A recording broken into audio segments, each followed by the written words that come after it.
यमुना ने रास्ता रोक रखा था। मजल दर मजल कर दूर निकल आने से रसद और अन्य सामग्री हासिल करना मुश्किल हो रहा था। कम खर्चे में मुहिम हो, ऐसा सोचकर भाऊ साहब बहुत कम खजाना लेकर निकले थे। अब वे उत्तर से पैसे और सामग्री इकट्ठा करने में जुटे। बार बार हुए आक्रमणों के कारण उत्तरी हिंदुस्तान की अर्थव्यवस्था बिगड़ चुकी थी। मुल्क तहस नहस हो गया था। राघोबा दादा की मुहिम में लिए कर्जे चुकाना बाकी था, इसलिए और कर्जा या हुंडी मिलने में वक्त लग रहा था। जिस दावे से भाऊ साहब दक्षिण से निकले थे, उसे देखकर उन्हें घर से पैसे मंगवाना भी ठीक नहीं लग रहा था। साथ बड़ी फौज थी, उनकी तनख्वाह, जानवरों का खाना, ऐसे बहुत से खर्चे थे। तीर्थयात्री अपना खर्चा खुद उठाते थे, पर बाजार में सामान उपलब्ध कराना भी तो भाऊ साहब की जिम्मेदारी थी। दीवानी काम के पक्के भाऊ साहब को ये गणित संभालना कठिन जा रहा था। 17.5 लाख रुपयों की हुंडी लेने के बावजूद पैसा यमुना के जल की तरह बहता ही जा रहा था। शाही खजाना तो लगभग खाली ही था। जो कुछ बाकी था वो शाही जनाने में था। जिस बादशाही ने मराठों को अपनी रक्षा की जिम्मेदारी सौंपी और जिनके कारण मराठे पूना से उत्तर में लड़ने के लिए दाखिल हुए, उसी बादशाह को लूटना भाऊ साहब को उचित नहीं लग रहा था। इसलिए उन्होंने शाही जनाने को छुआ तक नहीं।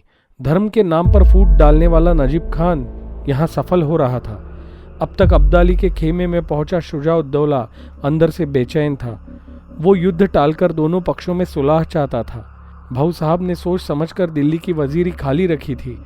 शुजा-उद-दौला को वो पद का लालच देकर मराठा उसे अपने पक्ष में लाना चाहते थे।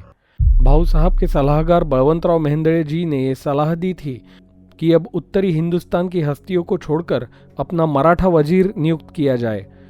दिल्ली का कामकाज अपनी मर्जी से हो, ऐसे आगरा से साथ चले सूरजमल जाट की भी इच्छा थी और वे चाहते थे कि इमाद को फिर से वजीर बनाया जाए। इमाद मित्र तो था, पर उसने बादशाह की हत्या कर मर्यादा का उल्लंघन किया था। पहले भी 2 बार जरूरत पड़ने पर इमाद दिल्ली छोड़कर भाग गया था, इसलिए उसे फिर से वजीरी देने में मराठे अनुकूल नहीं थे। सिकंदराबाद की हार के बाद जब गंगोबा तात्या चंद्रचूड़ और रामाजी अनंत वगैरह मल्हारबा के दरबारी जाट इलाके में आश्रय लेने पहुंचे, तब सूरजमल जाट को अपनी ओर से दिल्ली का कामकाज सौंपने का वचन दिया। भाऊ साहब की रजामंदी के बिना ही यह निर्णय लिया गया, इसलिए भाऊ साहब ने इसे विरोध किया। ये सब समस्याएं भाऊ साहब ने कुछ वक्त तक वैसी ही रखी। अब मराठा अमल में आई दिल्ली को संभालने और बादशाही कामकाज चलाने के लिए उन्होंने नारोशंकर दाणी को राजे बहादुर खिताब देकर, मीर खान टोके को 5000 की फौज देकर दोनों को दिल्ली की जिम्मेदारी सौंपी। दिल्ली का तख्त हाथों से जाता देखकर सूरजमल ने नाराजगी जताई। इमाद भी अपनी बातों पर अड़ा हुआ था। दिल्ली का कामकाज छोड़ने से पहले नाना साहब की अनुमति लगेगी, ऐसा कहकर भाऊ साहब ने सूरजमल जी को संयम रखने को कहा। इस सब राजनीतियों में 1 महीना निकल गया। पैसे और रसद की समस्याएं सुलझी नहीं थी, वही और संकट आ खड़े हुए। लंबे सफर और भूखमरी से बहुत से जानवर मर गए, इसलिए नए जानवर खरीदना जरूरी था। भारी तोपखाना खींचने के लिए बैल भी नहीं मिल रहे थे। यमुना के पार गोविंद पंत को पत्र लिखकर भाऊ साहब ने 500 बैल भेजने को कहा था। यमुना पर कश्तियों का पुल बांधने के लिए दिल्ली की सारी कश्तियां मराठों ने ले ली थी। इस दौरान दिल्ली से आए पत्र मराठों की दयनीय अवस्था पर रोशनी डालते हैं। भूखमरी से मरते घोड़े और बैल मराठों की विवंचना बढ़ा रहे थे। फिर भी मराठा फौज एक थी। दोआब में मराठों के अधिकारी गोविंद पंत बुंदेला और गोपालराव बर्वे थे। मराठे यमुना के इस ओर होने से उन्होंने पैसों के लिए वहां के साहूकार और जानवरों के चारों के लिए खोजबीन शुरू की। वहां कुछ न मिलने पर उन्होंने दक्षिण दोआब से पैसे और चारा भेजने के लिए अधिकारियों को पत्र भेजे। पहले सलाह, फिर हुक्म और फिर गुस्से से भरे पत्रों का भी कोई असर नहीं हुआ। भाऊ साहब की निपुणता दांव पर लगने पर भी आवश्यकतानुरूप पैसा और रसद नहीं मिल रही थी। उधर अब्दाली के छावनी में नई समस्या खड़ी हुई। दिल्ली हाथ से गई देख बंगश और गंगा नदी के पार रहने वाले रोहिला सरदार नाराजगी जताने लगे। दिल्ली हाथ से गई मतलब अपनी बाजू कमजोर हो गई, ऐसा मानकर वे वापस लौटने का विचार करने लगे। पर मराठे आपत्ति में भी धैर्य से अपने लक्ष्य पर डटे हुए थे। अब्दाली सुलह करके अपने वतन वापस लौटने का विचार कर रहा था, ऐसा भाऊ साहब को पता चला। बरसात में अफगान फौजों के घोड़े भी अनूप शहर में मर गए थे। इसलिए अब्दाली को फिर घोड़ों की खरीदारी करना जरूरी था। अब्दाली ने शुजा उद्दौला से 2 करोड़ रुपए की मांग की। शुजा असमंजस में पड़ गया। रकम तो बड़ी थी ही, पर यह तरीका उसके लिए नया था। शुजा ने पहले भी पैसे दिए थे और फिर उसी से पैसे की मांग की जा रही थी। उसने वजीर शाहवली के सामने नाराजगी जताई, पर उसने भी अब्दाली की मर्जी संभालने की सलाह दी। शुजा ने लगभग अफगान दल छोड़कर लौटने का निश्चय ही किया था। ये समझते ही नजीब खान ने अब्दाली से मध्यस्थता कर 2 करोड़ की बजाय 1 करोड़ लेने को कहा और जैसे तैसे शुजा को रोकने में कामयाब रहा। इधर सूरजमल की चलबिचल जारी थी। उसने पेशवा को देने की बाकी रकम और 4-5 सालों की रकम माफ़ करने की मांग की और दिल्ली का कामकाज खुद को सौंपने की मांग की। पैसों की तंगी होने पर भी भाऊ साहब ने बाकी माफ़ करने मांग कबूल की, पर वे दिल्ली छोड़ने को तैयार नहीं थे। आलमगीर सानी बादशाह की बेगम जीनत महल इमाद के आने से खुश न थी। इमाद ने बादशाह की हत्या करने से शाही परिवार उसके खिलाफ था। बादशाही की रक्षा करने आए मराठों को शाही परिवार की मर्जी संभालना जरूरी था, इसलिए इमाद को दिल्ली हासिल करना नामुमकिन था। एक दिन वही हुआ जिसका डर था। सूरजमल और उसके आश्रय में आया वजीर इमादुल मुल्क दिल्ली हाथ न लगने से नाराज थे और मराठों को छोड़कर अपने इलाके में वल्लभगढ़ किले पर चले गए। भाऊ साहब ने गंगोबा तात्या, रामाजी अनंत और महिपतराव चिटनिस को भेजकर उन्हें मनाने की कोशिश की, पर वे असफल रहे। मराठा और अफगान दोनों ही बलवान थे, इसलिए जिसका पलड़ा भारी होगा हम उसी के साथ जाएंगे, ऐसा सूरजमल ने तय किया। सूरजमल ने मराठों का साथ छोड़ा ऐसा सबको लगता है, पर वो सही नहीं है। उसने मराठों के पास अपनी फौज की एक टुकड़ी रखी थी। मराठे और सूरजमल के बीच पत्र व्यवहार भी शुरू था। सूरजमल ने अपने बेटे जवाहर के साथ फौज भेजने का वादा भी किया था। भाऊ साहब ने 16 अक्टूबर को लिखे खत में इसका जिक्र मिलता है। भाऊ साहब गोविंद पंत जी को लिखते हैं, आप डरिए नहीं, जाटों के सिपाही हमारे सेना में है, जाट हमारे ही है, उनसे डर नहीं, जाट आपकी राह नहीं रोकेंगे, कुछ अनुचित नहीं करेंगे। वल्लभगढ़ से उनके पुत्र फौज लेकर आ रहे हैं। इससे जाहिर होता है कि उन्होंने मराठों का पक्ष छोड़ा नहीं था, बल्कि अपने पुत्र के साथ फौज भेजने का वादा किया था। दिल्ली में आर्थिक तंगी के कारण भाऊ साहब का धैर्य समाप्त होने लगा। उत्तरी हिंदुस्तान की वसूली से आधी रकम भाऊ साहब को दी जाए और आधी दक्षिण में भेजी जाए, ऐसा नाना साहब का पहले ही हुक्म था, पर आधी रकम भी सेना के लिए पर्याप्त नहीं थी। अपेक्षानुरूप वसूली हो नहीं रही थी। मराठे और अफगानों के बार बार हमलों से उत्तरी अर्थव्यवस्था बिगड़ चुकी थी। दक्षिण से भी पैसे नहीं मिले, तब भाऊ साहब ने आखिरी रास्ता चुना। दिल्ली के दीवाने खास और दीवाने आम में चांदी की छत बनी थी। भाऊ साहब ने वो निकलवा कर वो चांदी पिघलाई और बादशाह के नाम से चांदी के 9,12,000 सिक्के बनवाए। उन सिक्कों से मराठों का महीने का खर्च निकल सकता था। बहुत से इतिहासकार इस घटना के लिए मराठों को दोष देते हैं, या फिर इस घटना के कारण सूरजमल मराठों को छोड़कर चले गए ऐसा कहते हैं, पर तारीख देखे तो पता चलता है कि सूरजमल 4 अगस्त को दिल्ली से गए और मराठों ने 8 अगस्त को छत निकाली। और इस तरह दिल्ली का साज केवल मराठों ने नहीं निकाला था। सूरजमल जाट ने भी बादशाह शाहजहां ने बनवाई संगमरमर की मूर्तियां, बड़े झूले आदि सामान दिल्ली से लेकर अपने दिघ के गोपाल भवन में लगवाए। वजीर इमाद ने भी इससे पहले चांदी की छत का कुछ हिस्सा निकाला था। अब्दाली ने भी पिछली मुहिम में दिल्ली की हवेली खोदकर लूटी थी। दिल्ली में बारिश शुरू थी। बारिश, दिल्ली और पैसों की तंगी में मराठों के 2 महीने निकल गए। इस दौरान भाऊ साहब ने दिल्ली के आसपास यमुना के दक्षिण में जाने वाले सभी रास्तों का मुआयना किया। भविष्य में जिन रास्तों से जा सके ऐसे रास्तों पर अपने ठाने लगाकर उन्होंने मार्ग सुरक्षित किया। अब्दाली की स्थिति मराठों से बेहतर थी। वो यमुना पार होने के कारण उसे रसद मिलने में कोई दिक्कत नहीं थी। नजीब खान के रोहिलखंड और शुजा-उद-दौला के अवध से अफगानी सेना को रसद मिल रही थी। कुदरत के कारण अटके पड़े दोनों पक्ष अब समझौता करने की तैयारी करने लगे। पहला प्रस्ताव अब्दाली ने रखा, जिसमें उसने 3 मांगे की। सरहिंद हिंदुस्तान की सरहद हो, मराठे चंबल के दक्षिण में ही रहे, शाह आलम बादशाह बने, शुजा-उद-दौला वजीर और नजीब खान मीर बख्शी होंगे। भाऊ साहब ने जवाब भेजा, सिंधु नदी सरहद होगी, दिल्ली पर मराठों का नियंत्रण रहेगा और उसका व्यवस्थापन भी मराठे ही तय करेंगे। पिछले 40 सालों में मराठों ने जो कुछ हासिल किया उसे छोड़ने भाऊ साहब तैयार नहीं थे। इस बीच नजीब खान ने मध्यस्थी करके अपना फायदा करने की कोशिश की। उसने ये मांगे रखी, मराठा अगर राजी हो तो अटक सरहद होगी, मराठा नर्मदा पार रहेंगे और इसके दरमियान के इलाके में नजीब खान मुगल बादशाह के अधिकारी के रूप में रहेंगे। ये प्रस्ताव सुनकर मल्हारबा क्रोधित हो उठे और उन्होंने नजीब खान के वकील को बाहर का रास्ता दिखाया। नजीब खान के प्रस्ताव से सिंधिया और होलकर को अपने उत्तरी ठानों से हाथ धोना पड़ता। समझौतों के इन प्रस्तावों से पता चलता है कि उत्तरी हिंदुस्तान की राजनीति कितनी दूषित हो गई थी। हर कोई भाऊ साहब और प्रस्तावित लड़ाई को सामने रखकर अपनी सियासी चाल चल रहा था। जोरदार सौदेबाजी शुरू थी। गंगोबा तात्या खुद हाफिज रहमत से मिलकर कभी सलाह की चर्चा करते तो कभी सूरजमल जाट को अपनी ओर से दिल्ली का तख्त देने का वचन दे देते। ऐसे में दिल्ली में 4 महीने रुकने के बावजूद भी मराठों को कुछ हासिल न हुआ। पैसे न होने से सिपाही नाराज थे, चारा न होने से जानवरों की हालत खराब हो रही थी और मनचाहा समझौता न होने के कारण घर वापस लौटना भी नामुमकिन था। दिल्ली में भाऊ साहब का निवास शालीमार बाग में था। पुराने रोग की तरह सता रहे अब्दाली का इलाज करने के लिए भाऊ साहब दोआब में रास्ता ढूंढ रहे थे, पर यमुना के पात्र में कोई राह नहीं दिखी। अंत में जासूसों ने खबर दी, दिल्ली के उत्तर में कुंजपुरा नामक किले का किलेदार नजीब खान का रिश्तेदार नजाबत खान है। उसी किले में अब्दाली ने अपना खजाना और वापसी के लिए रसद बचा रखी है।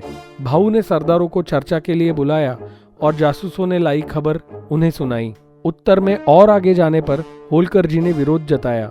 इससे मराठे दक्षिण से आने वाली रसद से और दूर हो जाते, पर रसद के लिए ही कुंजपुरा जाने के पक्ष में कुछ लोग थे।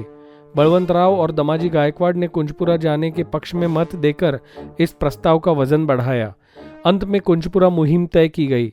मराठों ने इस मसले में जो योजना बनाई वो बूंदेले और बर्वे को लिखे इस पत्र से मालूम होती है। इस योजना के तहत भाऊ साहब ने बूंदेले और बर्वे जी को कहा कि वो दुआब में आगजनी करे और अफगानों की रसद लूट ले। इस पर अब्दाली क्या करता है ये देखा जाएगा। अगर अब्दाली ने दक्षिण में आक्रमण किया तो कुंजपुरा से निकल के अब्दाली को दोनों तरफ से घेरा जा सकता था, और अगर अब्दाली कुंजपुरा पे हमला कर देता है तो मराठे किले में रहकर उससे लड़ सकते थे। अब मराठे दिल्ली से निकले। पहला पड़ाव बदली की सराई में पड़ा। वहीं से भाऊ साहब ने अपनी योजना के बारे में दक्षिण को पत्र द्वारा बताया। वहां से निकलकर आगे ललेरी घाट में उन्हें खबर मिली कि दिल्ली में नजीब खान के प्यादों ने अफवाह फैलाई है कि दिल्ली में मुगलिया सल्तनत खत्म हो गई है, विश्वासराव नए बादशाह है और दिल्ली पर अब हिंदुओं का राज है। इस अफवाह से स्थानीय लोग और मुगल अधिकारी असमंजस में पड़ गए। मराठे रक्षा करने आए हैं या दिल्ली हासिल करने, ऐसा सबको लगने लगा। अब्दाली की समस्या सुलझाते सुलझ नहीं रही थी और ये नई समस्या खड़ी हुई। भाऊ साहब ने अप्पाजी जाधवराव और नाना पुरंदरे और बापूजी हिंगणे को 300 सिपाहियों के साथ दिल्ली भेजा। उन्हें शाह आलम को बादशाह और उनके बेटे मिर्जा जवां बख्त को शाहजादा घोषित करने की जिम्मेदारी सौंपी गई। इस समय शाह आलम बिहार में था, इसलिए शहजादा जवां बख्त को नजराने दिए गए। दिल्ली में नगाड़े बजाकर ऐलान किया गया।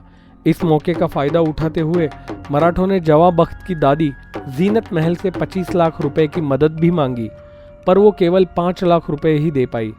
कुंजपुरा के मार्ग में ही ये समस्या आने से भाऊ साहब ने अपनी आधी फौज कुंजपुरा की ओर भेज दी। सिंधिया, होलकर और विंचुरकर अपनी लड़ाऊ फौज लेकर आगे निकल गए।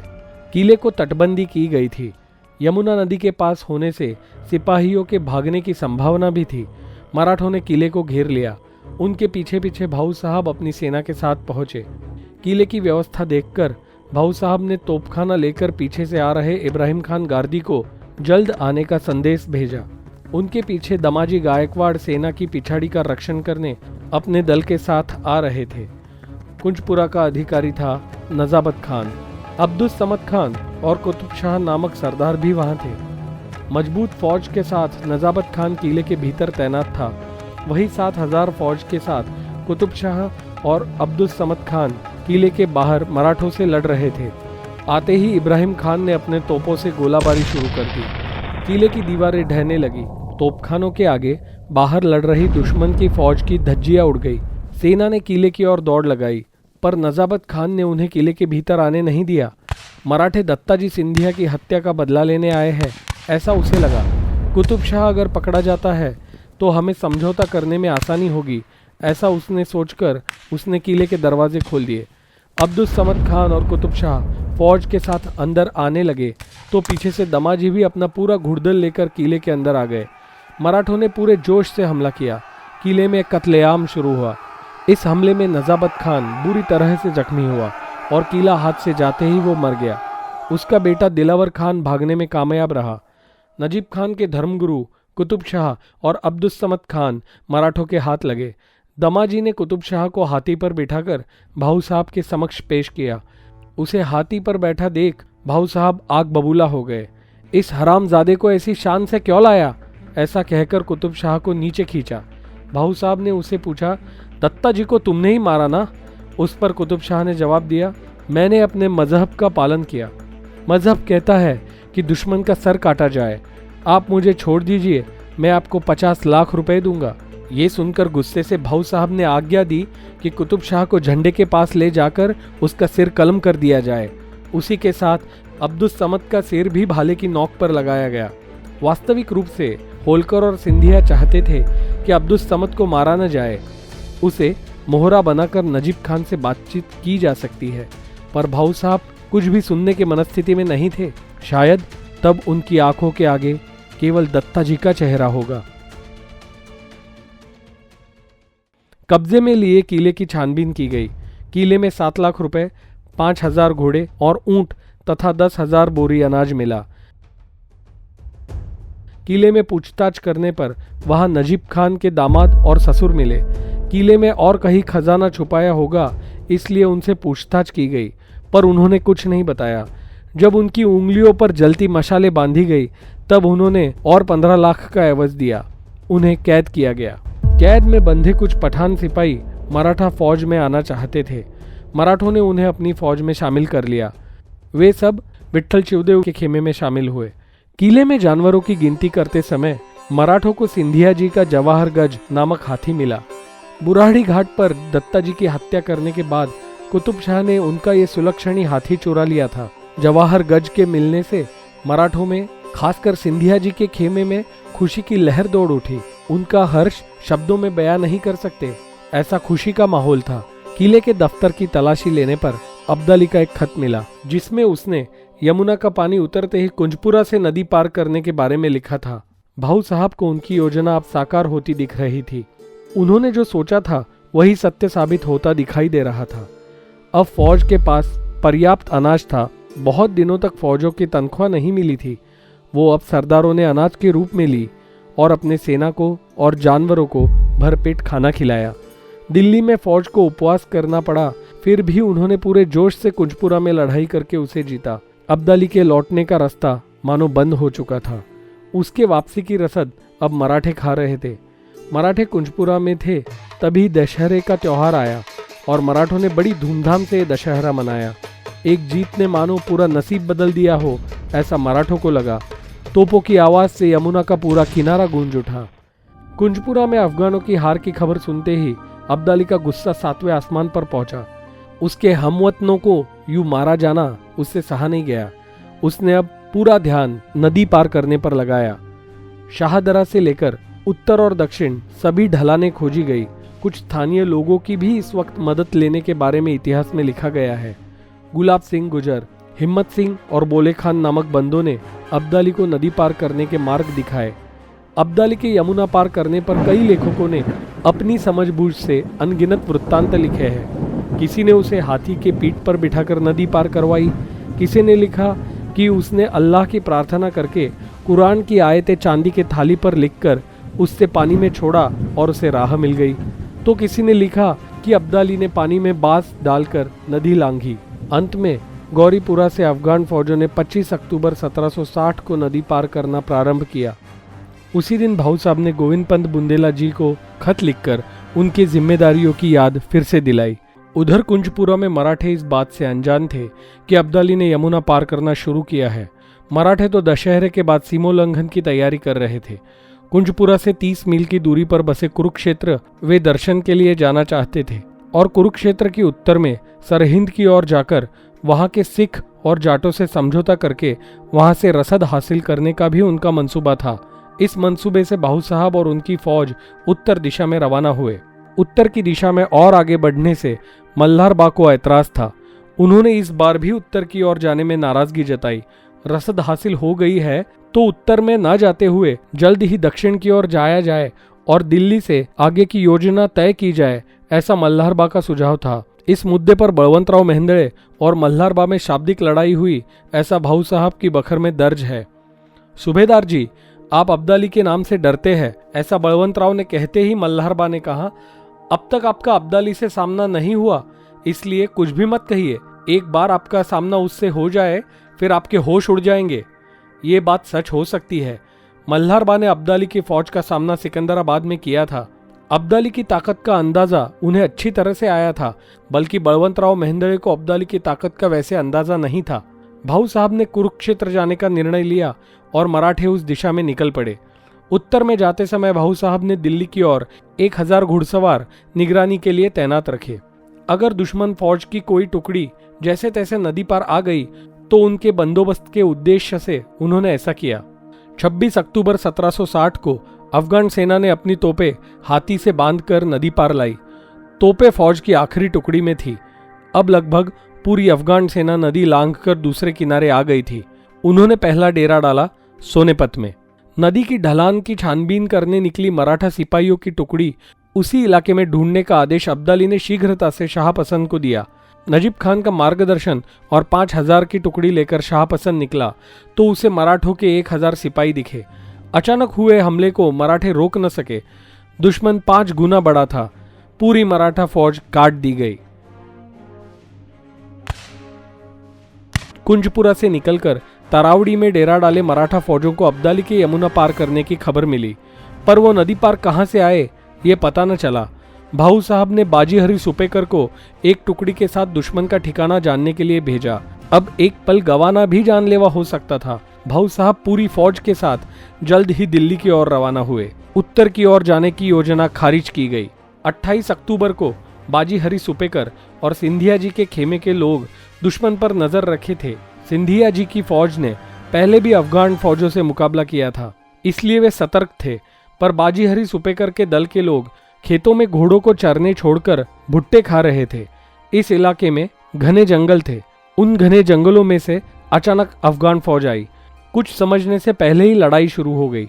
मराठों के 4 लोग इसमें मारे गए, बाकी के भाग गए। किसी के घोड़े और हथियार लेकर अफगानों ने उन्हें छोड़ दिया। फौज ने भाऊ साहब को दुश्मन के बारे में बताया। अब मराठों को दुश्मन का ठिकाना पता चल गया था। मराठों को अपने ठिकाने का पता चल गया होगा, इसलिए अफगान फौज और आगे निकल के समाल खां में पहुंची। अब उन्हें शीघ्र ही मराठों तक पहुंचना था। उनका अगला पड़ाव था पानीपत। भाऊ साहब और मराठे मजल दर मजल करते हुए आ रहे थे। अब दोनों फौजें पास आ गई। मराठों की आघाड़ी की टुकड़ी अफगान छावनियां देखते ही पीछे हट गई। मराठों को अब पास के गांव का आश्रय लेना था और किले के आश्रय से तोपें तैयार करके उन्हें अफगानों से जूझना था। उन्हें भी पास जो गांव दिखा वो था पानीपत। पानीपत में मराठों ने डेरा डाला। दोनों सेनाएं अब 5-6 मील की दूरी पे थी। मराठों ने अब खंदक खोदना शुरू किया। इब्राहिम खान की गार्दी टुकड़ी ने रेत के टीले बनाना शुरू किया। 14 मार्च को अब्दाली का सामना करने उत्तर की ओर निकले भाऊ साहब अंततः अफगान सेना के समक्ष सामने खड़े थे। मराठों का तोपखाना अब अफगान सेना के सामने था। अफगानों को और आगे आना संभव नहीं था। वैसे भी वो इतने करीब आए थे कि मराठों के तोपों के गोले उनके छावनी के पार जाकर गिर रहे थे। लड़ाई अब कभी भी शुरू हो सकती थी। एक दूसरे की घर वापसी की राह रोककर दोनों फौजें युद्ध नीति तय करने में व्यस्त थी। अब तक मराठों के 2 खेमे मारकर अब्दाली ने यलगार किया था। मराठों को कुंजपुरा से रसद मिली थी, पर अब्दाली की रसद अभी भी दोआब से आ रही थी। पहले उसकी रसद तोड़ना जरूरी है। आज तक इतने पत्र भेजने के बावजूद भी गोविंद पंत जी को यह मुमकिन नहीं हो रहा था। भाऊ साहब ने फिर से 1 नवंबर को खत लिखकर गोविंद पंत को यमुना पार से आने वाली रसद तोड़ने के लिए कहा। 4 दिन बाद उन्होंने फिर से एक पत्र लिखा।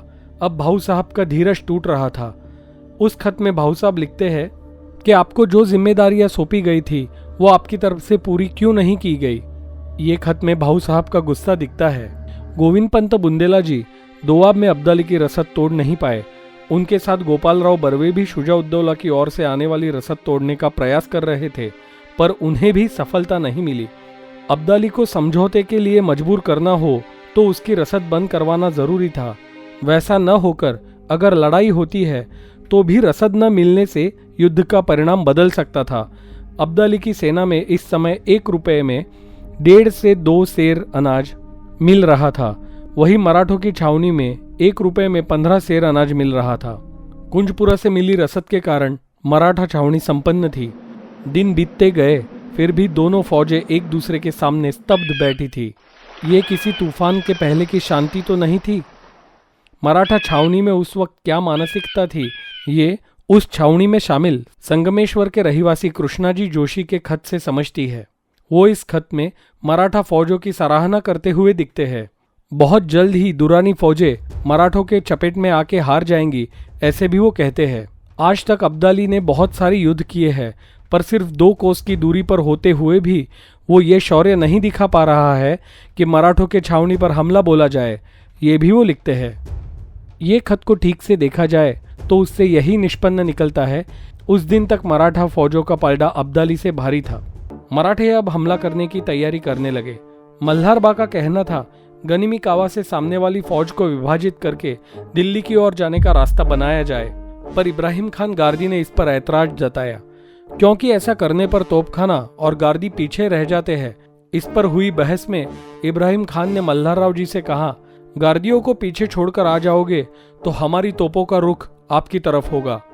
अंत में भाऊ साहब ने दोनों का झगड़ा मिटाकर उन्हें शांत कराया, ऐसा बखर में दर्ज है। अब एक बड़े दिमागी युद्ध की शुरुआत हो गई थी, मानो जैसे शतरंज का खेल शुरू हो गया था। यहाँ संयम से लड़ने वाला पक्ष ही जेता साबित हो सकता था। हर कोई दूसरे की गलती करने का इंतजार कर रहा था। इन 2 हफ्तों में छावनी का चित्र बदलते हुए दिखाई दे रहा था। एक और मराठा बारूद तथा आगजनी का सामान इकट्ठा करके तोपें तैयार कर रहे थे। करीब 20 मील की प्रदेश में 1.5 लाख लोग थे। उन्हें अनाज और अन्य सामग्री मुहैया करने वाले व्यापारी और कभी दोनों पक्षों को सामान पहुंचाने वाले लोग दूसरे पक्ष से नजर बचाकर और जंगल की आड़ लेकर सामान पहुंचा रहे थे। 7 नवंबर को पहली बड़ी मुठभेड़ हुई। इस लड़ाई का शकुनी और चालबाज नजीब खान ने ही मराठों की दाहिनी ओर हमला कर दिया। मराठे बाहर निकलकर प्रति हमला करने की सोच ही रहे थे कि शुजाउद्दौला की फौज रोहिला के मदद के लिए आ गई। मराठों ने खंदक और तोपें तैनात करके रखी थी, इसलिए 400 रोहिले मारे गए। अंधेरे का फायदा उठाकर मराठे दुश्मन के 150 घोड़े भगाकर ले आए। गोलाबारी में 30-40 मराठे भी मारे गए। जिस कृष्णाजी जोशी ने 5 नवंबर की छावनी का वृत्तांत लिखा था, वो भी उस मुठभेड़ में अपनी छावनी में गोली लगकर मारा गया। नवंबर के अंत तक पैसों की किल्लत महसूस होने लगी। नाना फडणवीस इस समय छावनी में थे। उन्होंने लिखा है कि इब्राहिम खान के गार्दी पठानों को बार बार तनख्वाह देनी पड़ती है। उनका बुलंद तोपखाना ही दोनों फौजों में दिखाई देने वाला महत्वपूर्ण फर्क था। शुरू से गनिमी कावा से हमला करके दिल्ली से लाहौर का शाही मार्ग खोलने की सलाह देने वाले मल्हार बा अब गार्दी पठानों से नाराज थे। तनख्वाह न मिलते हुए भी मल्हार राव की फौजें लड़ने और छापा मारकर रास्ता खुलवाने के लिए तैयार थी, पर लड़ाई के लिए पहल न करने वाले गार्दी बार बार तनख्वाह की मांग कर रहे थे और उन्हें वो मिल भी रही थी। अंततः भाऊ साहब ने मल्हार राव को छापा मारने की अनुमति दी। मल्हार बा ने अपनी सेना के साथ मिलकर शाह वली की फौज पे हमला किया। छावनी तोड़कर वो राह बनाने की कोशिश में उसके 2000 लोग मारे गए। उस वक्त बाकी अफगान फौज उनके मदद के लिए आई, इसलिए मल्हार बा को पीछे हटना पड़ा। उस मुठभेड़ में मराठों के 800 सिपाही भी मारे गए। सामने वाली छावनी से रास्ता निकाला न जा सका। पैसे और रसद अब कम हो रहे थे। अब मराठों का ध्यान दोआब में गोविंद पंत जी पर था। इस दौरान नजाबत खान का बेटा दिलावर खान, जो कुंजपुरा से भाग गया था, उसने यमुना नदी लांघ कर फिर से कुंजपुरा किला हासिल किया। वहां से आने वाली मराठों की रसद अब बंद होने वाली थी। भाऊ साहब ने फिर विट्ठल शिवदेव विंतुरकर को उत्तर से चारा और रसद लाने फौज के साथ भेजा। उन्होंने गरनाल तक जाके रसद और जानवरों के लिए चारे की व्यवस्था की। इस दौरान पानीपत से दक्षिण में खत जा रहे थे और जवाब भी आ रहे थे। पुणे से पानीपत पत्र आने जाने को 1-1.5 महीना लगता था। दोनों छावनियां आमने सामने आकर अब 1 महीना बीत चुका था। इस दरमियान बार बार लड़ाई हो रही थी। मराठे छापा मारकर अफगान फौजों के जानवर तोपे चुरा लेते थे। इब्राहिम खान के छोटे भाई फतेह अली खान ने 19 नवंबर को अब्दाली के छावनी से कुछ छोटी तोपें चुरा लाई। इन छोटी तोपों का इस्तेमाल करके उसने 1-2 बार गोलाबारी भी की। फिर उस पर अब्दाली की फौज ने हमला किया और अपनी गवाई हुई तोपें हासिल की। 22 नवंबर को पूर्णिमा और चंद्र ग्रहण था। अब अभ्यास करते हुए यह समझ में आता है कि उस दिन चांद धरती के बहुत करीब था। पानीपत के नैऋत्य में कुएं के पास अब्दाली का वजीर शाह वली अपनी सेना के साथ छावनी के इर्द गिर्द पहरा दे रहा था। उसकी फौजों को छावनी से बाहर देखकर युवा जनकोजी सिंधिया ने तेजी से दुश्मन पर धावा बोल दिया। जनकोजी बड़े जोश से लड़ रहे थे। पहरा देने वाली लगभग पूरी फौज को उन्होंने मार डाला। अचानक हुए हमले से शाह वली खान भौचक्का रह गया। उसने तुरंत अपनी छावनी की ओर रुख किया। सिंधिया की सेना ने ईर्ष्या से उनका पीछा किया। घमासान लड़ाई हुई। छावनी के करीब पहुंचते ही अफगान फौजों की सहायता मिली, इसलिए मराठों को पीछे हटना पड़ा। दुर्रानी लश्कर में अब खौफ का माहौल था। बलवंतराव मेहंदळे ने सिंधिया की मदद के लिए आना अपेक्षित था, पर वे वक्त रहते नहीं आए। वे अगर समय से आते तो उसी वक्त छावनी में घुसकर मराठों का रास्ता आसान बना सकते थे, ऐसा बखरकार लिखते हैं। अफगानी सेना की रसद नदी पार से आती थी। यमुना के पार गोविंदपंत बुंदेला जी रसद तोड़ रहे थे। यमुना की इस ओर से मराठे बार बार छापे मार रहे थे। कभी सामान और जानवर भगाकर ले जा रहे थे। अब्दाली इन रोज के हमलों से परेशान हो गया था। उसे नदी पार से आने वाले रसद की समस्या सुलझानी थी और मराठों के रोज के छापों से छुटकारा भी मिलने वाला था। उसने अपनी छावनी वहां से नदी किनारे ले जाने का निर्णय किया। अब सवाल था, क्या अब्दाली की छावनी का ठिकाना बदलते ही मराठे दिल्ली की ओर जाएंगे या अब्दाली पर टूट पड़ेंगे और उसे नेस्तो नाबूद कर देंगे? क्या गोविंद पंत बुंदेला और गोपालराव रसद छीनकर अब्दाली को लड़ने के लिए प्रवृत्त करेंगे? इन सब सवालों के जवाब तो अब आने वाला कल ही दे सकता था।